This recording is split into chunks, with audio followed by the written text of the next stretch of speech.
Hello, everybody, and welcome to another edition of my five takeaways in the SEC. I really appreciate you guys joining me. Please hit the like button, please subscribe, and let's jump into it. So, number one's going to be the same as last week. No dominant team right now in the SEC.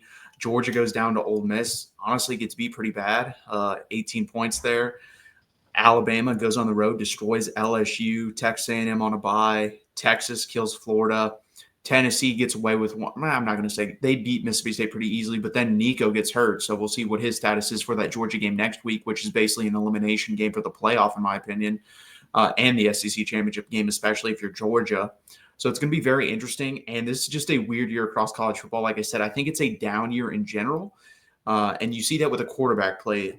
I honestly think the team that has the best quarterback play going through the SEC is going to win the SEC championship. I also think that's going to be the team to compete in the college football playoff. Right now, if I'm ranking it, it's going to be either Jalen Milroe or Quinn Ewers. Quinn Ewers has looked a lot better. I know I'm a Texas fan, but coming off of injury versus Vanderbilt in Florida, we'll see what he does on the road versus Arkansas. That will definitely be his biggest test in a rivalry game in a heated environment. It's going to be the most heated environment Texas has gone into all year. And it's going to be very interesting. And then Alabama plays Oklahoma, I think, next week. They should easily win that football game. I don't really see any possibility of them tripping up there. Oklahoma's not a very good football team. They should have beat Missouri last night. But I really do believe whoever's going to win the SEC, whether that's Tennessee, Ole Miss, Texas, Alabama, Georgia, A&M, is going to be because of the quarterback. Because I think all around, they're pretty similar teams. The quarterback's going to be the key difference there, and we'll see which one steps up. I think it's going to be either Alabama or Texas, though, if you had to make me pick a team to win the SEC and go the deepest in the college football playoff. Number two, I think I said this early in the year. I don't think Brian Kelly's going to last very long at LSU. Yeah, he lost to Alabama last time, but he got destroyed and he got out-coached. Alabama ran QB counter, QB power all night long, and they could not stop it, especially off the left side. Basically used the running backs as lead blockers, and there was no answer from LSU at all the whole night. That's acceptable for a half of football, honestly, and I don't even think it's really that acceptable for a half, but they've let them do that a whole game. That's unacceptable and lack of coaching, in my opinion, for LSU. I think Blake Baker, you've seen strides in the defense. They'll get better. Bo Davis will have the defensive line playing better, but I just don't think Brian Kelly's going to be there that long. One, not a culture fit, doesn't really want to be there anyways, in my opinion. I think he left for the money and a chance to win a national championship because I do believe they still have a higher ceiling than Notre Dame. Now, that could prove wrong because Notre Dame's playing pretty well. But Brian Kelly has failed to win 10 games for a third year in a row at LSU. He has not won 10 games in the regular season. He's 10-4 because of a bowl game his first year, 10-3 because of a bowl game his second year. He's 6-3. He will not win 10 games in the regular season again. That is unacceptable at LSU. LSU probably has the highest ceiling of any football program. People are going to be like, what about Alabama? What Ohio State? Guys, I've seen really bad coaches win a national championship at LSU. Les Miles won a national championship at LSU. Ed Orgeron won a national championship at LSU. If Brian Kelly cannot accomplish that feat, he is a vastly overrated coach. And I talked about that preseason. I had Brian Kelly, I believe, third best coach in the SEC, maybe even second. But I said, after this year, I'm going to have him in free fall if he doesn't get something big accomplished, like get to the playoff or win a playoff game because of the ceiling this LSU program has. So he's going to drop for me. Next year going into the season, he'll probably be my 7th or 8th rated coach. You got to start winning some key big games here if you're Brian Kelly, especially at a place like LSU. Number 3, Oklahoma may not go bowling for the first time since 1998, so 26, 27 years. Just bad job again by Brett Venables. This team not to go bowling. Yes, you have a hard schedule, but the talent is there. Like if we look at blue chip rankings, super blue chip rankings, you're a top 10 roster in the sport and you can't go bowling. That's an issue. You're not going to fire him. You'll keep him. But if he doesn't win 9 games next year, or I'm not going to say that. If he doesn't win 8 games next year, I think you got to fire him. If they go 7-5 next year off of what's probably going to be a 5-7 season, you have to let Brent Venables go. This is the University of Oklahoma, for God's sakes. Yes, I'm a Texas fan, but during my lifetime and throughout the history of college football, I would say Oklahoma and Ohio State have been the most 2 consistent blue blood programs of winning football. And they just haven't done that this year. And I don't think they're going to go bowling. They play versus Alabama, who is a vastly superior team. I think Jalen Milroe is going to have his way there, kind of like he did versus LSU. Do I think Oklahoma's defense is better than LSU's? Absolutely I do. But their offense is far worse. Not a good offense at all.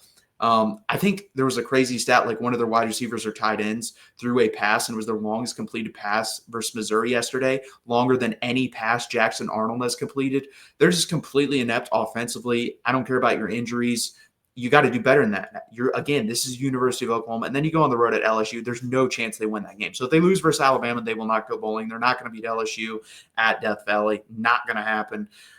Really, really bad year for the Oklahoma Sooners. I said 8-4, and that was being kind. That was the best case scenario, and I got heated messages from Oklahoma fans for that.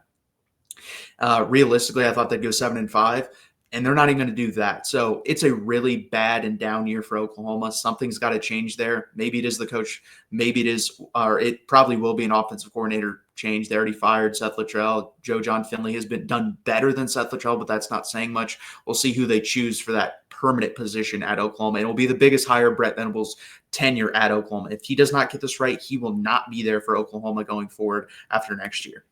Number 4, South Carolina might win 8 games for only the third time this decade. Guys, we are talking about a team in South Carolina. If they were able to win that game at LSU, if Lenore Sellers at South Carolina versus LSU, if Lenore Sellers doesn't get hurt, this team could possibly be a playoff team, which is crazy to say, but when you watch them, it's not. Like, they have good running game with Lenore Sellers and Rocket Sanders, Raheem Sanders. They have decent wide receivers, decent enough wide receivers, and they have a fantastic front four. I said a month ago is the best in the country. I'm standing by that. That is the best front four in the country, and the front 7 is probably in the top 5. Their linebackers are a little bit weaker than their front 4, but still really good. Secondary is definitely their weakness, but when you have those freaks coming off the edge and someone in Dylan Stewart who has already been said to be commanding $1 million to $2 million for next year, yeah. So I wouldn't want to play them. They're a good football team, and they killed Vanderbilt yesterday. I think they're going to win 8 games. They win out. Hell, maybe they win 9 games. I do think they'll trip up one of these games down the stretch, but we'll see. Beamer's done a good job. He's kept the seat cool, and I think going into next year, you win 7, 8 games, you're going to be there. You'll probably get an extension, obviously, or honestly. So it's going to be very interesting what they do going down the stretch and into next year.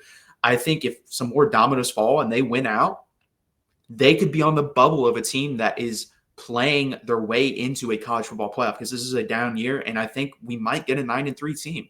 And they have what would be a pretty damn good resume. You beat Texas A&M, you barely lose to LSU, you barely lose to Alabama, you beat Vanderbilt, which is a solid football team at 6-6, 7-5 team, very handily.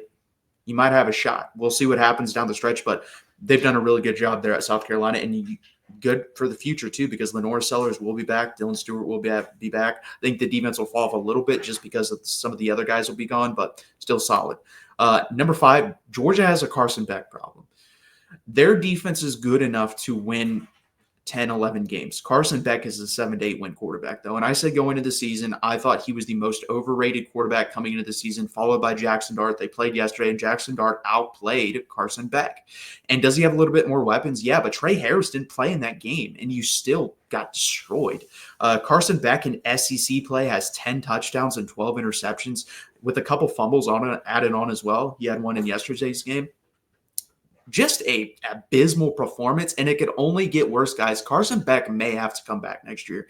And if you're a Georgia fan, you really don't want that, but let's look at it, guys. He was the number 1 quarterback prospect in the class coming into this year. He's all the way dropped down to number 6, and I think it's going to be a free fall. And honestly, the 6th ranked quarterback in this class is really bad because this is a weak class. Like, if I'm ranking quarterbacks in this class, I'm going Shedeur Sanders, Cam Ward, drop off, and then you can debate Quinn Ewers and Garrett Nussmeier for 4, and I'd put Jalen Milroe 5, and then I think there's another drop off after that. To Carson Beck. Like, I just don't think Carson Beck's that good. I think he's a career backup in the NFL. But Kirby's not going to replace him. If he comes back, he will be the starter at Georgia unless by some miraculous decision or miracle that changes. He will be the starting quarterback. And you're not winning a national championship with that guy at quarterback. Too many turnovers, doesn't read things very well. On top of that, I don't think Mike Bobo makes it easy enough for him to complete passes, honestly. Under Todd Monken, we see what he's doing with the Ravens, really good offensive coordinator. He makes things easier for his quarterback. Mike Bobo just refuses to do that. We'll see what happens, but Georgia's in a very, very iffy place right now. If they lose Tennessee, they will not make the college football playoff. They will not go to Atlanta, and I don't think many people predicted that. I didn't. I thought they'd have 2 losses. They're at right where I thought they'd be. I didn't think they'd lose to Ole Miss. I thought they'd lose to Texas and Alabama. They lost to Alabama, beat Texas, lost to Ole Miss. Got to beat Tennessee. If you beat Tennessee, I think you're going to end up in the college football playoff as probably like a 9 or 10 seed, maybe an 8 seed. doesn't really matter. 8 or 9 are the same, but 8, 9, 10 seed. I don't think you're making it to Atlanta. Too many scenarios for that to happen or that to possibly occur. So Carson Beck needs to change things up or at least stay clean, my guy. Like, you can't have 12 interceptions in this many SEC games. So again, guys, please hit that like button. Please subscribe. This has been another edition of my 5 takeaways in the SEC. I really appreciate you guys being here. Thank you.